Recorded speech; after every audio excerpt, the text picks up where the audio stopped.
Okay, so I just filmed a video, but I didn't format my SD card, so I don't have the file.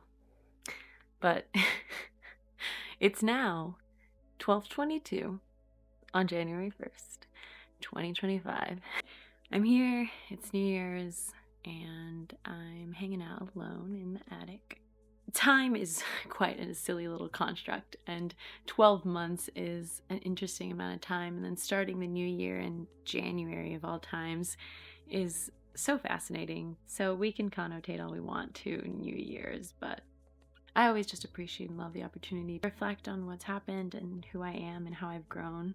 And one of the things I've been thinking about recently has been about my consumption and just the way that I've consumed media for so long. If you're a Gen Z or a young millennial, then you totally relate that we've kind of seen firsthand the evolution of the internet, and with that, I'm sure we've all consumed so much content. And I want to say the platform I've probably spent the most time on is YouTube, because consumption of long form content has a special place in my heart, and it's just one of my favorite ways to consume. This past couple years, but this year specifically, I feel like 2024 was such a roller coaster. I feel like I lived multiple lives in just that one year. And one of the big things that I understood this year was that this life that we're living is essentially a game.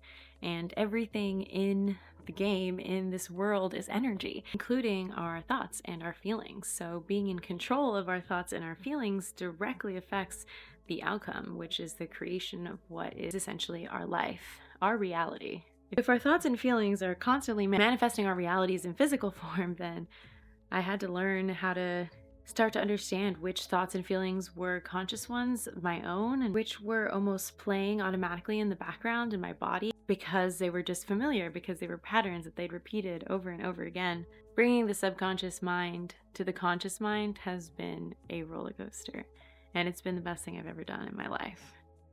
I feel really lucky that I am so young. So the patterns haven't been solidified. I'm really able to identify where things are coming up and where they're coming from, and it's been so helpful in my journey. So understanding that our reality is created by our thoughts, and a lot of our thoughts are subconscious ones that aren't even controlled by us. We have to think of who they are controlled by, and unfortunately, I have to say, one of the culprits in my life is online media. I have been a consumer of online media for almost my entire life. I really haven't even taken the time to truly think about it, and it's happening right now, but I refuse to, because I've just consumed so much media. There's so many of my brain hours have gone, whether it be watching a video or reading a book or listening to a podcast. And whether that information be good or not, I was just noticing that I was just needing the constant flow of information into my brain. And I still am. This is something that I'm currently struggling with. And one of my goals for 2025 is going to be to become more intentional with the way that I'm consuming and the way that I'm storing that information in my brain.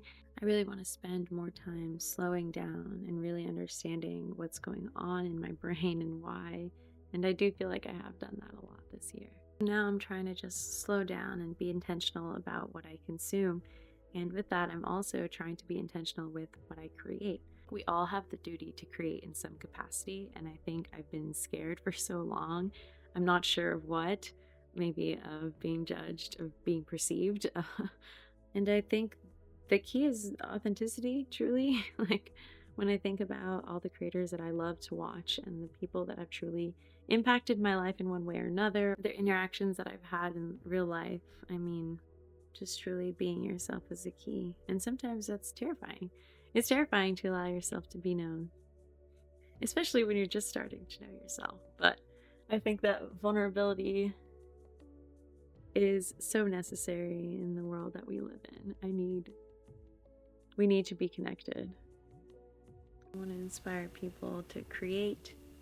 I want to help people consume differently. And I want to help people find their community and help people to understand themselves and love themselves much deeper than they've ever thought that they could love. Okay, that was a lot of rambling in one video. I think I'll be a little bit more cohesive with my thoughts next time. And if not, join me for the ride.